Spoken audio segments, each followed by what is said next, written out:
She counted out the money. $5. Thomas Whitmore sat in his study, surrounded by leather-bound books and the weight of loneliness. At 62, he had built an empire from nothing, but somewhere along the way, he had forgotten how to trust anyone. His late wife, Catherine, had warned him before she passed. "Don't let baking sour your heart," she had whispered. But 3 housekeepers had stolen from him in 2 years. Small things at first, then bolder thefts. His faith in people had withered like autumn leaves. When Margaret Hayes arrived for the interview, Thomas almost turned her away. She was young, perhaps 25, with nervous hands that wouldn't stop fidgeting with her worn coat. Her resume showed gaps, unexplained periods of unemployment, red flags everywhere. But something in her eyes reminded him of his daughter before they stopped speaking. A quiet desperation mixed with dignity. "I need this position, Mr. Whitmore," Margaret said softly. "I know my experience isn't perfect, but I'm honest and I work hard." Against his better judgment, he hired her. For 3 weeks, Thomas watched her like a hawk. He counted the silverware. He marked the levels in the liquor bottles. He even dusted the valuable items to check for fingerprints. Margaret simply cleaned, cooked simple meals, and spoke only when spoken to. She was too good to be true. Thomas had learned that lesson the hard way. One Thursday afternoon, he decided to test her properly. He would pretend to sleep on the library sofa while she worked. People revealed their true nature when they thought no one was watching. Thomas positioned himself carefully, loosening his tie, letting his reading glasses slip down his nose. He controlled his breathing, kept his eyes barely shut. Through his lashes, he could see Margaret enter with her cleaning supplies. She moved quietly, dusting the bookshelves with gentle care. Thomas waited for it, the moment she would pocket something or rifle through his desk. His hand was near his phone, ready to catch her in the act. Margaret worked her way around the room. Then she paused near his desk. Thomas tensed, his heart hammering. "Here it comes," he thought bitterly. But Margaret didn't touch the desk. Instead, she noticed his jacket had slipped onto the floor. She picked it up carefully, folding it over the chair. Then she saw the family photograph on his desk, the one of him with his daughter Emma from 15 years ago. Margaret stood there for a long moment, staring at the photo. Then, to Thomas's shock, a tear rolled down her cheek. She pulled an envelope from her apron pocket, old and creased from constant handling. Her hands trembled as she opened it, revealing a faded photograph. Even from across the room, Thomas could see it was a picture of a young girl, maybe 7 or 8 years old. "I'm trying, baby," Margaret whispered to the photograph, her voice cracking. "Mama's trying so hard to bring you home." Thomas froze. This wasn't what he expected at all. Margaret wiped her eyes and carefully returned the photo to the envelope.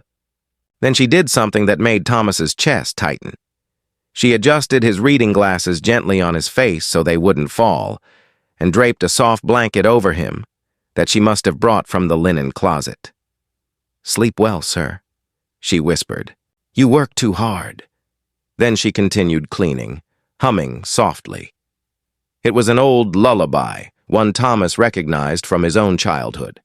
He couldn't maintain the pretense anymore. "Margaret," he said quietly, sitting up. She jumped, nearly dropping her duster.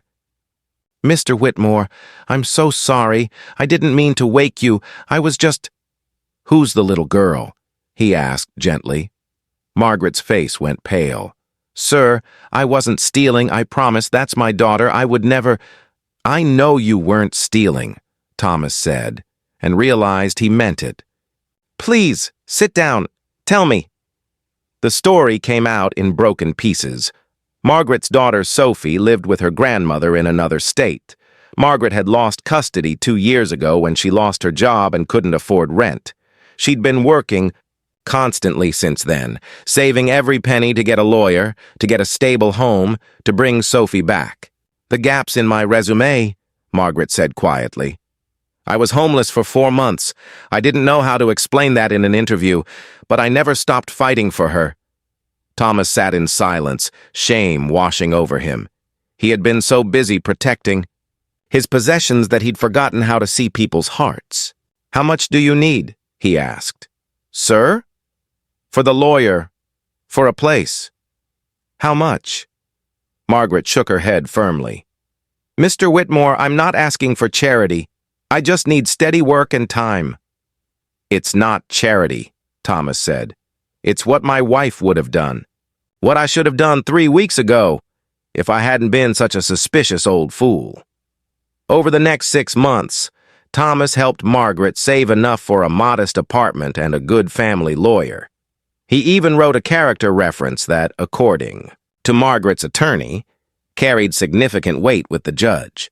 The day Margaret brought Sophie home, she invited Thomas to meet her. The little girl had her mother's shy smile and careful manners. Thank you for helping my mama, Sophie said seriously, shaking his hand like a little adult.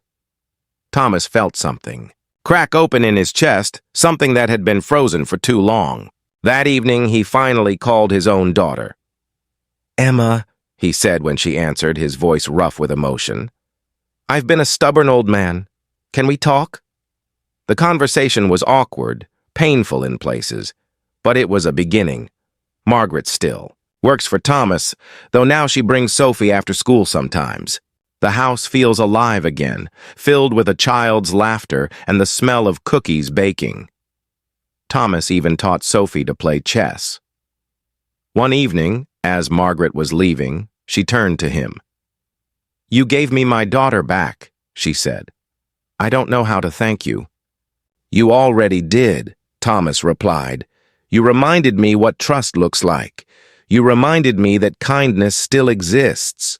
Sometimes the greatest wealth we can possess isn't what we protect, but what we're willing to give.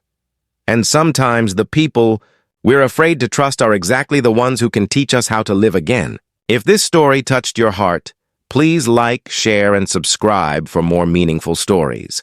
Leave a comment below telling us about a time someone showed you unexpected kindness. Your story might inspire someone else today.